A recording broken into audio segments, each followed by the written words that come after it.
क्योंकि यीशु मसीह जो है वो परमेश्वर है। जब वो आया पृथ्वी पर तो उसने अपनी शक्ति को शून्य कर दिया, वो मानव रूप में आया। हालेलुया। अगर वो अपने सामर्थ के साथ आता तो परमेश्वर तो क्रोधी है, पाप से तो मेल नहीं लग सकता, लेकिन वो तो पापियों के बीच में आया। इसलिए प्रभु यीशु मसीह ने अपने आप को दीन और नम्र कर दिया और अपनी सारी शक्तियों को शून्य कर दिया। इसलिए यीशु मसीह ने प्रार्थना भी किया, उपवास भी किए और उसी के द्वारा वो सामर्थ प्राप्त हुई। Hallelujah, hallelujah. तो ऐसा प्रभु ने किया। तो मैं आपको बताना चाहता हूँ यीशु ने क्यों चरनी में जन्म लिया। मैं आपको बताना चाहता हूँ, अगर कोई व्यक्ति राजा के घर में जन्म ले, राजा समझते हैं आप, सबसे ऊंची जाति ही समझते हैं राजा को, क्योंकि राजा तो सबके ऊपर अधिकार करता है और राजा से मिलने के लिए जांच पड़ताल पूरी होती है। आज किसी अधिकारी के पास जाओ तो आज तो इलेक्ट्रिक चीजें होती है, खटर खटर खटर हो रही, वो देखते हैं, चेक करते हैं कोई हथियार तो नहीं है, और पुलिस फोर्स यहाँ से वहां तक लगा दी जाती है। रोडों को चेक कर दिया जाता है, 1 महीने से पहले तैयारी हो जाती है, चेक करते हैं कहीं गन तो नहीं है, पूरा चेक करते हैं। तो सोचिए, अगर आप प्रधानमंत्री से मिलने चाहें तो क्या आप मिल सकते हैं? महीनों लग जाएंगे आपको।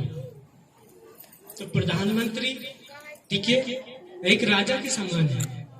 तो सोचो, प्रधानमंत्री से अगर मैं कहूँ भाई प्रधानमंत्री से मिलकर आओ, तो आप गाते बजाते नहीं चले जाओगे, हाँ प्रधानमंत्री जी और क्या हाल है आपके, और मोदी जी सही ठीक है, कैसे चल रहा है, क्या खाया था, क्या पिया था, और हमारा काम भी कर देना। हालेलुया। क्या इस तरह से फ्रैंकली बात कर लोगे आप? कर सकते हैं? इसलिए प्रभु ने राजा के या महल में जन्म ले लिया, क्योंकि प्रभु सबके घर तक जाना चाहता था, सबके हृदय को छूना चाहता था, सबकी बात को सुनना चाहता था। सोचिए, एक कोढ़ी क्या राजा से मिल सकता है? मिल सकता है? राजा तो छोड़िए, नगर के पास भी आ जाए कोढ़ी, पुराने नियम में ऐसा होता था, उसको पत्थर मार के अपने शहर से, अपने नगर से भगा दिया जाता था, चाहे वो सड़ रहा है, चाहे वो भूखा है, चाहे वो तड़प तड़प के मर रहा है, क्योंकि वो कोढ़ी है। तो सोचिए, राजा कोढ़ी से मिल सकता है, एक आम व्यक्ति कोढ़ी से नहीं मिल सकता, तो राजा क्या मिलेगा? क्योंकि राजा को तो सुरक्षित इसलिए रखा जाता है क्योंकि वो तो प्रजा का अगुआ है। अगर अगुआ को कुछ हुआ तो प्रजा तो बिखर जाएगी, शत्रु आके कभी भी नाश कर सकता है। हालेलुया। यही बात को मैं बताना चाहता हूँ, क्योंकि कई बार हमने सुना है, जानते भी यीशु कैसे जन्म हुआ। इसी विषय को ज्यादा जोर में देना चाहता हूँ, क्यों यीशु ने चरनी में जन्म लिया। इसलिए नहीं कि वो छोटा है, परमेश्वर सबसे बड़ा है, वो युगानुयुग जीवता है। हम हमारी पीढ़ी से पीढ़ी बदलती चले जाएंगे, हजारों सालों लाखों सालों तक बदलते जाएंगे, पीढ़ी होती चली जाएंगी, लेकिन परमेश्वर ऐसा ही का ऐसा है, उसके चेहरे पर झुर्रियां भी नहीं है, वो इतना महान परमेश्वर है। तो उसने चरनी में जन्म इसलिए लिया कि वो कौड़ियों के पास भी जा सके, अंधों के पास भी जा सके, भिखारियों के पास भी जा सके, बीमारों के पास भी जा सके, छोटे से छोटे व्यक्ति के पास भी जा सके। अगर वो राजा के पास जन्म लेता तो खुद ही एक कोड़ी समझता, वो तो राजा में क्या समझ सकता हूँ उसको, तो मैं तो मिल ही नहीं सकता। हालेलुया। नहीं मिल सकते। अगर हम अधिकारी से बात करें कि हमें उससे मिल लो, तो हम सबसे छोटे व्यक्ति को पकड़ते हैं, है ना, जिससे कहते हैं कि है ना थोड़ा सा इससे बात हो जाएगी तो वहां तक पहुंच सकते हैं। लेकिन प्रभु यीशु मसीह इसलिए चरनी में जन्म लिया कि वो सबके पास आ सके, सबकी बातों को सुन सके। वो खुद वहां पर उसने जन्म लिया। ये सच बताऊं, ये प्रकाशन मुझे मिला, आज तक मैंने ये वचन कहीं नहीं सुना, किसी अगुए के मुंह से नहीं सुना। ये मैं अपनी तारीफ नहीं कर रहा, ये प्रकाशन मुझे प्रभु ने दिया। पिछले साल ये प्रकाशन मुझे मिला कि मैं इस बात को बताऊं। इसलिए प्रभु ने जन्म लिया ताकि वो सबके पास आ सके, और आज हम सबके पास है। आप में कोई बड़ा है, कोई छोटा है, ठीक है, हम सब प्रभु के पास है, क्योंकि यीशु वो सबसे बड़ा है।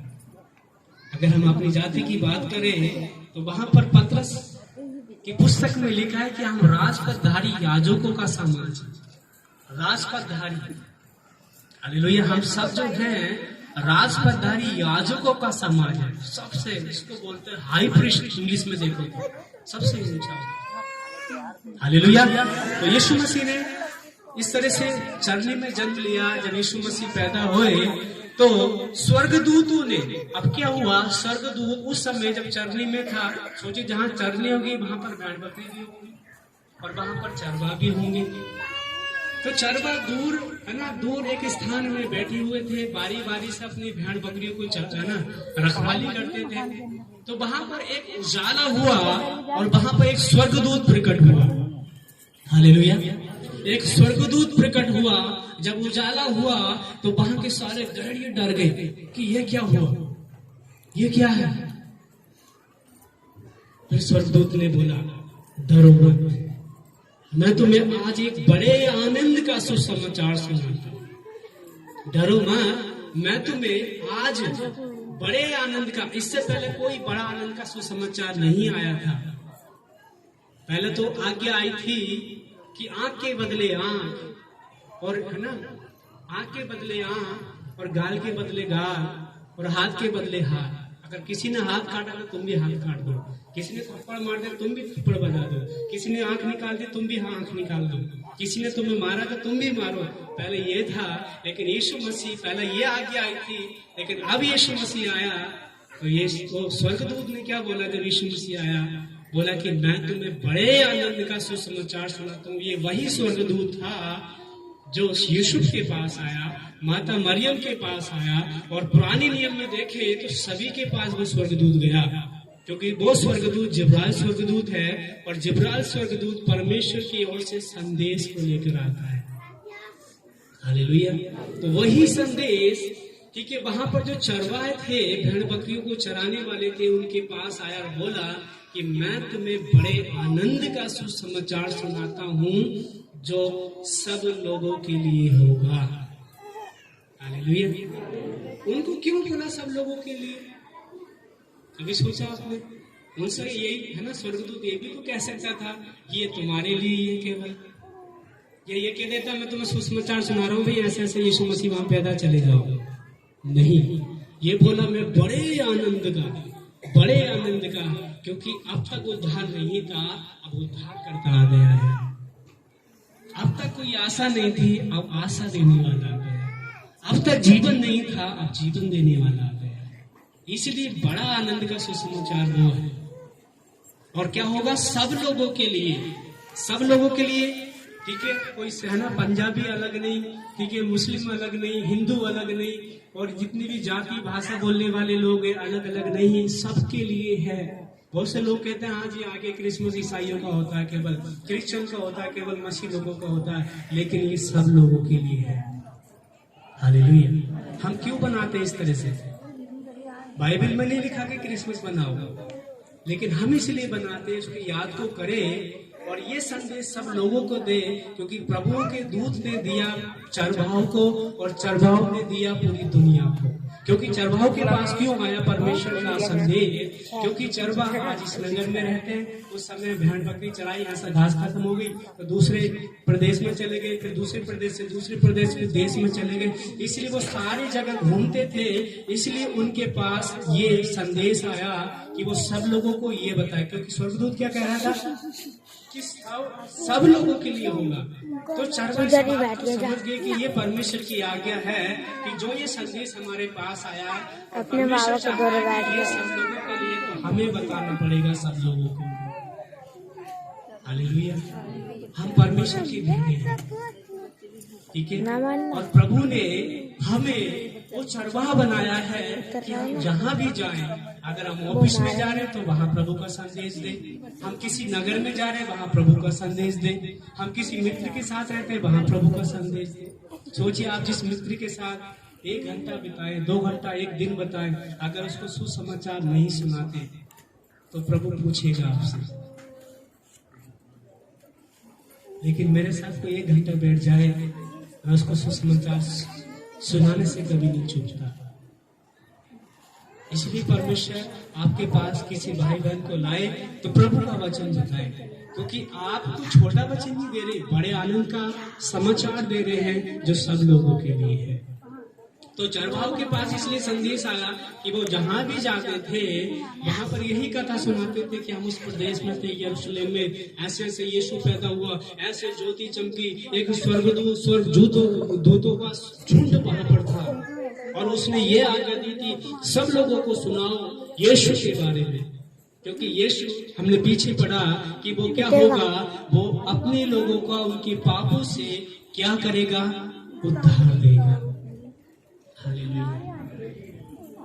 बहुतों ने अवतार लिए, आप भी जानते हैं, मैं भी जानता हूं। बहुतों ने अवतार लिए केवल पापी को मारने के लिए, लेकिन मेरे प्रभु ने अवतार लिया, मेरे यीशु और आपके यीशु ने अवतार लिया पापी को बचाने के लिए। बड़ा कौन है, बचाने वाला या मारने वाला? हालेलुया। बचाने वाला बड़ा होता है, मारने वाला नहीं। अगर मानना यीशु मसीह शुरू करे, यूहन्ना में अगर हम पढ़े 3 अध्याय में कि वो इसलिए आया कि दंड की आज्ञा न दे, वो इसलिए आया कि बहुतों की छुड़ौती के लिए अपने प्राण को दे। तो यीशु ने बहुतों की छुड़ौती के लिए अपने प्राण को दिया है। हालेलुया। वहां पर जब यीशु मसीह पैदा हुए और जब है ना चरवाह थे, जब वो संदेश सुना तो वहां पर गए, तो जैसे स्वर्गदूत ने बोला था कि वहां तुम एक बालक को एक कपड़े में लिपटा हुआ देखोगे, वहां पर चरवाहे गए, तो वहां पर यीशु मसीह को चरवाहों ने अपने जीवन को दिया और उस संदेश को सबको बताने लगे। उसके बाद पीछे से कुछ मजूसी लोग थे, मजूसी मतलब पंडित लोग, जो ग्रहों को देखते थे, तारों को देखते थे, तो वो एक तारों को काफी समय से देखते आ रहे थे, उसको प्रयोग कर रहे थे, उस पर अपना जो भी था वो कर रहे थे, और तारों को देखते देखते और उन्होंने धर्मशास्त्र में ये ज्ञान प्राप्त किया था कि ये तारा जहां भी रुकेगा, ये तारा देखो, ठीक है, हालेलुया, ये तारा जहां भी रुकेगा वहां पर राजा का जन्म होगा। और उस देश में एक राजा था, हेरोदेस। वो मजूसी हेरोदेस के पास गए और कहने लगे कि हमने एक तारा देखा है और जहां ये तारा रुकेगा वहां पर एक राजा का जन्म होगा। तो वो राजा हेरोदेस सोचने लगा कि यहाँ पर तो मैं राजा हूँ, ये कौन सा राजा आने वाला है? तो ये पंडित लोग भी कहां से तारा देखते हुए आ रहे हैं, क्योंकि उस समय में ज्यादातर इन चीजों को ज्यादा पर प्रयोग किया करते थे। उस समय के राजा लोग भी जादू टोनों का प्रयोग करते थे। तो उसने सोचा कि ये पंडित लोग हैं, मजूसी लोग हैं, और ये एक तारा देखते आ रहे हैं और ये कह रहे कि एक राजा का जन्म होने वाला है। वो सोचा कि दूसरा राजा आएगा तो मैं तो नासी हो जाऊंगा, हेरोदेस सोचने लगा। तो उसने क्या किया, उन मजूसी लोगों को, पंडित लोगों को बोला कि जाओ तारे को देखो और जब तारा देख लो तो मुझे बता देना कि मैं यीशु को मार दूंगा। हालेलुया। उसका ये विचार था, लेकिन उनको नहीं बताया कि मैं यीशु को मारने वाला हूं, तो मुझे बता देना उस बालक के बारे में। जब मजूसी पंडित लोगों को बताया तो वो गए और देखने के बाद जब उन्होंने उस तारे को जहां पर देखा तो वहीं पर यीशु मसीह का जन्म हो चुका था। और यीशु मसीह जब जन्म ले तो मजूसी लोग, जो पंडित लोग थे, वो एक राजा थे अपने समय के, अपने नगर के राजा थे, अपने देश के राजा थे। उन्होंने जो अपने पास लेकर आए बेकीमती चीजें वो यीशु मसीह के चरणों में अर्पण कर दी। वो सोना, लोबान और मूल्यवान जो बहुत कीमती चीजें होती है वो यीशु मसीह को दान किया। हालेलुया। आज हम क्या दान करते हैं प्रभु? हालेलुया। बहुत से लोग कहते हैं कि बस है ना प्रार्थना में जाओ तो वहां पर बस है ना पैसे देंगे, ये देंगे। ऐसा जो सोचते हैं, ठीक है, वो कुछ नहीं पाते, वो गरीब के गरीब है। वो पंडित आए, उन्होंने सब कुछ प्रभु को अर्पण कर दिया। आज हमसे यीशु क्या चाहता है?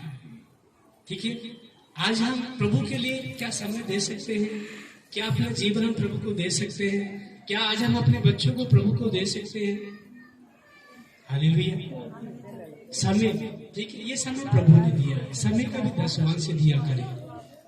24 घंटे का 2 घंटे 40 मिनट अगर प्रभु को दे तो आप प्रभु को दे रहे हैं। इन्होंने तो सुना, जो कुछ था, जो पंडित लेकर आए साथ में, सब कुछ प्रभु को दे दिया और प्रणाम किया और बिल्कुल लेट कर प्रभु को प्रणाम किया। उन्होंने दिया। आज हमें अपने जीवन को देने की जरूरत है। अगर आप चाहते हैं आपके जीवन में उद्धार हो तो अपने जीवन को दे दीजिए। किसी भी स्थान में आप अपनी इच्छा न रखें। आज कई बार हम, ठीक है, प्रभु को नहीं देना चाहते, जैसे मैंने प्रभु को दिया और प्रभु ने मुझे क्या दिया, क्योंकि प्रभु हमसे क्या लेता है, प्रभु हमसे पापों को लेता है, प्रभु हमसे बुराई को ले लेता है, प्रभु हमसे पीड़ा को लेता, दर्द को लेता, समस्या को लेता, बीमारी को लेता, गांठ को, कैंसर को, समस्या को, परेशानी को, सब को लेता है और बदले में शांति देता है, चंगाई देता है, छुटकारा देता है, पवित्रता देता है। जब आप प्रभु को सौंपोगे वो चीजें जो प्रभु को पसंद नहीं है वो दे दो, तो परमेश्वर आपको वो देगा जिससे आपका जीवन बनता है। हालेलुया। तो वहां पर उन सब ने प्रभु को अर्पण किया और वो राजा के पास जाने लगे। अब क्योंकि राजा ने क्या बोला था कि जाओ पता लगाओ और जैसे पता लग जाए मुझे भी बता देना। लेकिन राजा, वो जो पंडित लोग थे, जाने लगे राजा के पास, हेरोदेस के पास। तो रात में एक स्वर्गदूत उनके पास गया और बोला कि तुम राजा के पास मत जाना, अगर तुम राजा के पास गए तो अपने प्राणों को तुम नष्ट कर, अपने प्राणों को तुम नाश होने के लिए राजा को सौंप दो, तुम नष्ट हो जाओगे, राजा तुम्हें नष्ट कर देगा। पर जब ये आज्ञा पाई पंडित लोगों ने तो वो दूसरे मार्ग से चले गए। और उस समय जब वो चले गए तो उस समय राजा ने, जो हेरोदेस था, उसने उस समय के जितने भी बालक थे पूरे नगर में, देश में, सबको मरवा दिया जितने 2 साल के बच्चे थे। सोचिए उस समय कितनी हाय होगी और कितना रोना होगा माँ का, जो माँ थी उस बच्चों को जन्म जो दिया होगा। हालेलुया। केवल इस वजह से राजा ने डर के मारे कि दूसरा राजा पैदा होने वाला जो मेरा नाश कर देगा। हालेलुया। तो यही हम इस सारे संदेश को देखते हैं जो यीशु मसीह के जन्मोत्सव के ठीक है विषय में। ठीक है, कृपया करके ये बात ना करें। हेलो, ठीक है, बात ना करें, बच्चन चल रहा है। ठीक है, बच्चन सुन रहे, अगर बच्चन नहीं सुनोगे तो कुछ नहीं पाया। हालेलुया। तो यही हम यीशु मसीह के जन्मोत्सव के बारे में देखते हैं। मैंने बताया आपको कि केवल माता है ना, केवल उसी मरियम के पास यीशु स्वर्गदूत क्यों आया, क्या और मरियम नहीं थी? मैंने आपको बताया क्योंकि वो मरियम पवित्र थी, वो धर्मी थी, वो परमेश्वर से प्रेम करती थी, वो व्यवस्था का और आज्ञा का पालन करती थी। अगर आप व्यवस्था का पालन करते हैं तो वो यीशु आपके जीवन में भी आ सकता है, वो यीशु आपके जीवन में भी जन्म ले सकता है।